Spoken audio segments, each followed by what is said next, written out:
ಎಲ್ಲರಿಗೂ ಬೆಳಗಿನ ಶುಭೋದಯಗಳು. ನನ್ನ ಹೆಸರು ನಾಗರಾಜ್. ನಾನು 10ನೇ ತರಗತಿಯ ವಿದ್ಯಾರ್ಥಿ.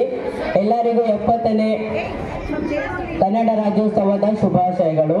ಇವತ್ತು ನಾನು ನಿಮಗೆ ಕುವೆಂಪು ಅವರು ನಮ್ಮ ರಾಷ್ಟ್ರಕವಿರಾದ ಬಗ್ಗೆ ಕೆಲವು ಮಾತುಗಳನ್ನು ಹೇಳಿಕೊಳ್ಳುತ್ತೇನೆ. ಕನ್ನಡ ವರ್ಡ್ಸ್ವರ್ತ್ ಹಾಗೂ ರಾಷ್ಟ್ರಕವಿ ಎಂದು ಖ್ಯಾತರಾಗಿರುವ ಕುಪ್ಪಳ್ಳಿ ವೆಂಕಟಪ್ಪ ಪುಟ್ಟಪ್ಪರವರು 29/12/1904 ಜನಿಸಿದರು. ಇವರು ಶಿವಮೊಗ್ಗ ಜಿಲ್ಲೆಯ ತೀರ್ಥಹಳ್ಳಿ ತಾಲೂಕಿನ ಕುಪ್ಪಳ್ಳಿಯವರು. ಇವರ ತಂದೆ ವೆಂಕಟಪ್ಪ ಗೌಡ, ತಾಯಿ ಸೀತಮ್ಮ, ತಾಯಿಯವರು ಚಿಕ್ಕಮಗಳೂರು ಜಿಲ್ಲೆಯ ಹಿರೇಕೊಡಿಗೆ. ಇವರ ಹೆಂಡತಿಯ ಹೆಸರು ಹೇಮಾವತಿ. ಇವರ ಕಾವ್ಯನಾಮ ಕುವೆಂಪು.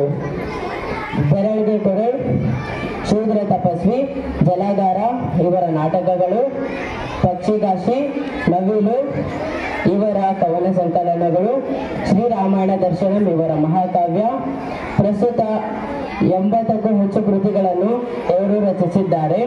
ಇವರಿಗೆ ಪದ್ಮಭೂಷಣ ಪ್ರಶಸ್ತಿ, ಜ್ಞಾನಪೀಠ ಪ್ರಶಸ್ತಿ, ಪಂಪ ಪ್ರಶಸ್ತಿ, ಕರ್ನಾಟಕ ಹಾಗೂ ಹಲವಾರು ಪ್ರಶಸ್ತಿಗಳನ್ನು ಪಡೆದು ಇವರು ಪುರಸ್ಕೃತರಾಗಿದ್ದಾರೆ. ಇವರು 10/11/1994 ನಿಧನರಾದರು. ಧನ್ಯವಾದಗಳು.